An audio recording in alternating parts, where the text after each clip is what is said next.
Waqt is-summit informali tal-Kunsill Ewropew li sar fi Granada, Spanja, il-Prim Ministru Robert Abela attenna li Malta kompli twassal vuċi b'saħħitha fuq diversi temi li joqtu lir-reġjun tal-Mediterran. Dan hekk kif ġimgħa ilu f'Malta tlaqqa is-summit tal-Med9 fejn saru laqgħat bejn id-disa' mexxejja tal-pajjiżi tal-Unjoni Ewropea fir-reġjun tal-Mediterran. Fost it-temi li ddiskutaw il-mexxejja kien hemm dawk dwar l-enerġija li ġiet affettwata bil-gwerra fl-Ukrajna. Pożizzjoni ċara ta' pajjiżna kienet il-konsistenza fit-teħid ta' deċiżjonijiet dwar dan is-suġġett tant importanti, jiġifieri li nżommu l-istabbiltà fil-prezzijiet. Stabbiltà tfisser ma jolewx il-prezzijiet tal-enerġija. Hija deċiżjoni importanti għaliex tagħti l-bażi għall-istabbilità, stabbilità lill-familji, stabbilità lin-negozji, dbiet lin-negozji tagħna mill-inċertezza, dik li ma jafux għada x'se joffru l-prezzijiet, aħna gvern li magħna in-negozji u l-familji jafu x'inhuma l-prezzijiet huma prezzijiet bażati madwar il-prinċipju tal-istabbilità. Hawnhekk Dr. Abela semma kif il-mexxejja Ewropej tkellmu dwar il-potenzjal tkabbir tal-Unjoni Ewropea. It-tkabbir potenzjali u eventwali tal-Unjoni Ewropea u hemmhekk fil-waqt li aħna nappoġġjaw dan il-proċess, daqstant ieħor naraw imma importanti ferm l-isħubija strateġika ma' pajjiżi partikolarment fl-Afrika ta' fuq.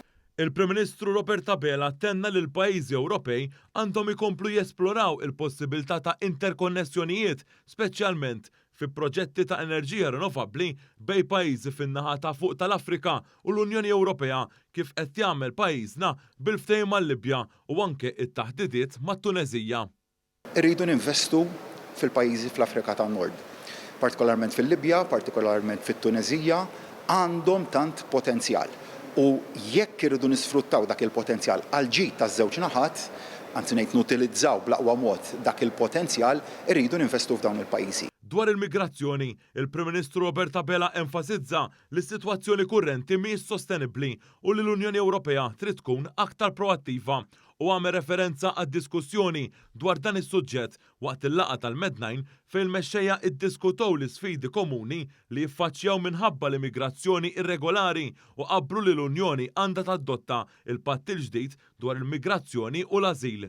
Il-mexxejja qablu wkoll li jkomplu fuq il-passi li ttieħdu riċentament mill-Kummissjoni Ewropea u jkomplu it-taħdidiet ma' pajjiżi terzi bl-istess mod li ħadmu mat-Tuneżija bħala eżempju konkret tal-mudell li għandhom jimxu fuqu.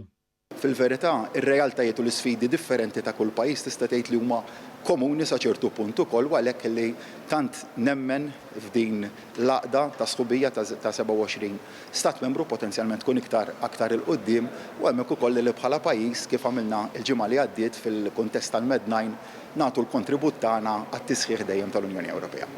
Din il-laqgħa fi Spanja saret bi preparazzjoni għas-summit formali tal-Kunsill Ewropew li se jsir aktar tard dan ix-xahar u f'Diċembru li ġej fi Brussell.